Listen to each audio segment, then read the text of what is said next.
साला मुझे ये लॉजिक ही समझ में नहीं आता। एक तरफ लोग कहते हैं ये हमारा नव वर्ष नहीं है, nothing is special to celebrate, और दूसरी तरफ 1 जनवरी को लंबी कतारें लग जाती है मंदिरों में, जिसको देखो सभी नव वर्ष की शुरुआत माता रानी के चरणों में, माता रानी के आशीर्वाद के साथ शुरुआत नए साल की। ऐसा स्टेटस लगाते हैं मंदिरों में, और दिन की अपेक्षा जैन सैलाब होता है। पिकनिक भी खूब मनाते हैं, जमकर खाते पीते हैं, 30th नाइट भी खूब सेलिब्रेट करते हैं, गैदरिंग में कोई भी कमी नहीं होती है। ये सब करते हुए बस सोशल मीडिया में कैंपिंग चलाना होता है। हमारा नव वर्ष चैत्र में आता है, ये हमारा नव वर्ष नहीं है। भैया मेरे, क्या इसी से सनातन संस्कृति बचेगी? क्या इसी से हिंदू राष्ट्र बनेगा? इसी से राम राज आ जाएगा?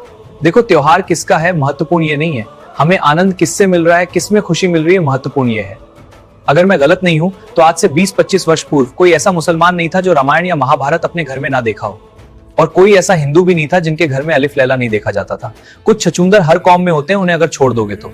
लेकिन पिछले कुछ सालों से राजनीति ने जना किया, इस कदर बर्बाद किया, इस कदर जहर भरा लोगों के मन में, दिमाग में, कि इंसान ही इंसान को काटने दौड़ने लगे। जो लोग संप्रभुता के साथ रहते थे वे अब एक दूसरे की दृष्टि से देखने लगे, दूसरों पर टांग अड़ाने लगे, और केवल राजनीति को ही दोष देना यह भी उचित नहीं है, क्योंकि केवल राजनीति ही जिम्मेदार नहीं है इसका।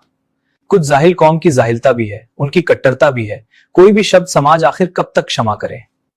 खैर, बात चाहे जो भी हो, लेकिन ये बात तो स्वीकार करनी पड़ेगी कि लोगों को अब विदेशी संस्कृतियों में ही खुशियां मिलने लगी है। आप चाहे कितना भी स्वांग रच लो, सोशल मीडिया में कितना भी ढिंढोरा पीट लो, लेकिन खुद आप ही को उन्हीं चीजों में मजा आने लगे। इसका मतलब साफ है, खुद सोशल मीडिया में जागरूकता फैलाने वालों का भी हृदय में विदेशी संस्कृति ही रम गया है, इसे एंजॉय करने लगे होंगे। तो आप मानो या ना मानो, लेकिन वैदिक काल में जिन चीजों से आनंद की अनुभूति होती थी, अब वो दौर नहीं रहा, वह खुद हमें ही पसंद नहीं आ रहा।